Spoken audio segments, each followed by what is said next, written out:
Si caminamos por el centro marplatense, uno de los lugares más espectaculares que hay es el Palacio Árabe. Vamos a contar un poco la historia de este lugar tan particular en la ciudad de Mar del Plata. Jalil Mahmoud Hussein llegó a Argentina en 1905 escapando de su país natal de Siria, todavía bajo el Imperio Otomano. Por supuesto, cuando llegó no hablaba otra lengua que la propia e incluso desconocía su fecha de nacimiento. Fue sacado secretamente de Siria cuando ya llegaba a tener edad de enrolamiento militar. Su abuelo era un hombre poderoso y entre algunas personas influyentes de aquel momento en Siria, sacaron a hijos y nietos del país en secreto, por supuesto, porque si no serían fusilados por el régimen sirio. Y yo sé lo que hago, y no me arrepiento. Que llegó primero a España con una lira de oro solamente. Ahí permaneció 5 años y ahí es donde Jalil se vio impactado por la arquitectura mudéjar.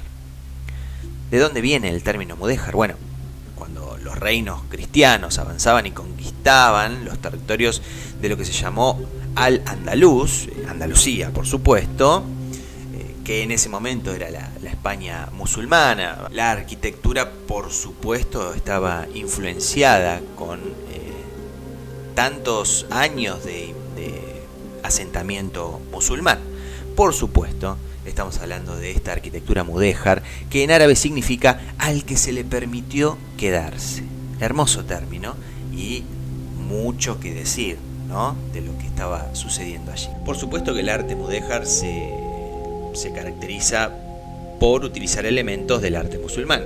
Arcos en punta, arcos en herradura, por supuesto la utilización del ladrillo en la construcción de torres, y también están los artesonados, que son los techos construidos en madera y que le permiten sustentar, ¿no?, la mezquita. Pero también tienen, por supuesto, un fin decorativo. Todo lo que uno puede ver en las mezquitas y en la arquitectura musulmana tiene un porqué, una simbología, esas letras tan características, ¿no?, de los musulmanes que terminan decorando las paredes y los techos de su arquitectura. Pero volvamos a Jalil Muhammad Hussein y cómo llegó a crear uno de los lugares más extraños y hermosos de la ciudad. Decíamos entonces que llegó a Argentina en 1905 por error, porque iban a Nueva York, ese grupo de refugiados y que habían salido en secreto de Siria, se iban para Nueva York, donde los esperaba algún familiar, pero una equivocación, pequeña equivocación, en el embarque los trajo aquí. Los entreveros idiomáticos, imagínense, en los escritorios de migraciones, allí en lo que hoy es Puerto Madero, determinaron que Jalil Mahmoud Hussein fuera registrado como Julián Gali. En su primer destino, que fue Tandil, salió a vender relojes y luego en Mar del Plata, ¿no? Él creyó que podía generar una vida mejor. Vio que las playas estaban llenas de caracoles e inventó justamente las cajas decorativas. Para ese entonces se había casado con la española Rita Fernández Tomé, quien aportó además su caligrafía en las primeras cajas que fabricaban. Este hábil comerciante, y vaya que lo es, pronto incorporó otro rubro que fue la billutería fina. Instaló entonces su primer local, Karim, en una de las ramblas de madera y, como decíamos, ¿no?, fue uno de los precursores de las cajas decoradas con caracoles. Ya estamos un poco más avanzados en los años y estamos en la Primera Guerra Mundial, y vio que los barcos que salían con cereales para Europa, recordemos que Argentina enviaba alimento a Europa en esas épocas tan terribles, encontró una forma de viajar gratis. Se trajo armas usadas con las que instaló en su domicilio, al lado de la catedral, una armería que se llamó El Cairo. Casualmente mi viaje a Europa obedece a algo parecido. En una nota que aparece en el diario La Capital, el el nieto, ¿no?, de Julián Gali, de Jalil, cuenta que en esa esquina de San Martín y Córdoba había antiguamente una confitería que se llamaba Pose, y también había un hotel. Bueno, Jalil la tenía entre ceja y ceja y aseguraba a sus conocidos que iba a ser el verdadero eje central de Mar del Plata, ese lugar. Estamos hablando de aproximadamente la década del 20 como mucho, ¿no? Y el tipo ya había visto lo que eso iba a generar. Sus sueños empezaron a cristalizarse cuando la propiedad salió a remate y él ganó ese remate. Quería construir en ese momento el edificio más alto de la ciudad. Quería que fuera como un faro en ese punto clave, en el punto que él creía que iba a ser luego el eje de la ciudad. Pero la municipalidad no le autorizó 6 pisos, sino 5. Bueno, más o menos. De todas maneras, llegó a la altura que él quería, que era ser el punto más alto en ese momento de Mar del Plata.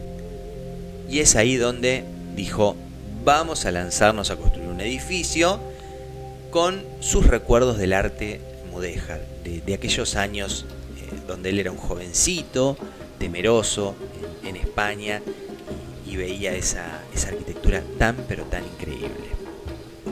Consta de departamentos distribuidos en sus 5 pisos y locales en la planta baja. Comenzó a construirse en 1945 y finalizó en el 48 o 49 más o menos. Pero en los planos finales de obra aparece registrado en 1950. Cabe aclarar que los departamentos son departamentos convencionales por dentro y que la arquitectura mudéjar y todo lo que eso conlleva está solamente del lado de afuera y en el hall principal. El edificio remata con un minarete que replica las torres de las mezquitas de donde se realizan las llamadas a la oración. Su cúpula, recubierta con azulejos, sustenta una aguja en cuya punta sostiene otro gran símbolo árabe, que es la luna creciente. Se ha interpretado que desde su ángulo de ubicación señala el rumbo a la Meca. Los azulejos del hall interno, con complejos diseños geométricos, fueron traídos de Europa y revisten también el frente externo del 5º piso, decíamos también el hall, y diversos espacios interiores. En el balcón que recorre todo el primer piso se destacan las inscripciones en caracteres arábigos que dicen: Dios o Allah es grande.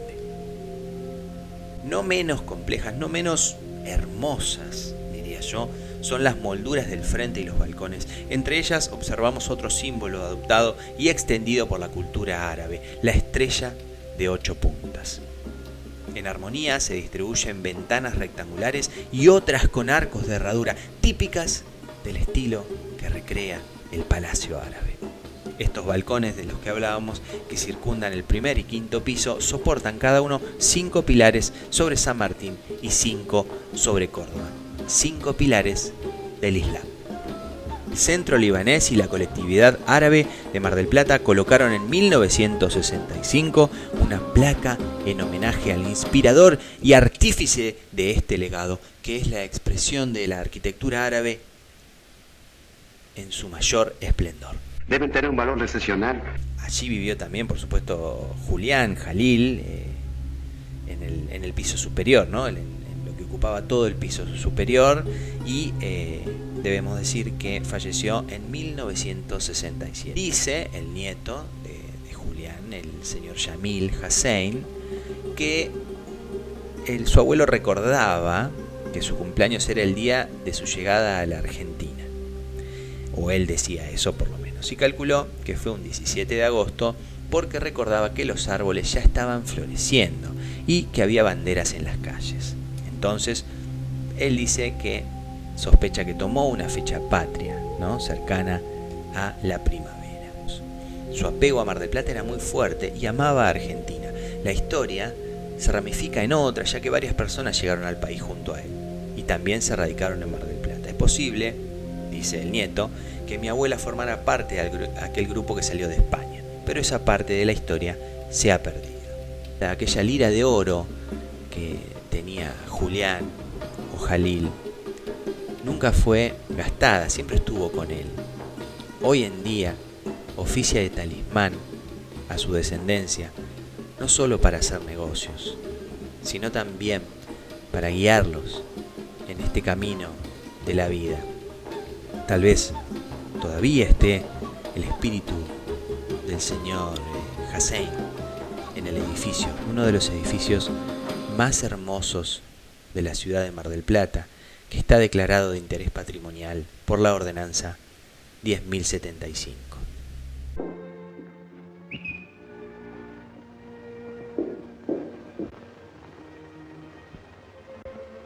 Hasta luego. Hasta luego. Hasta luego.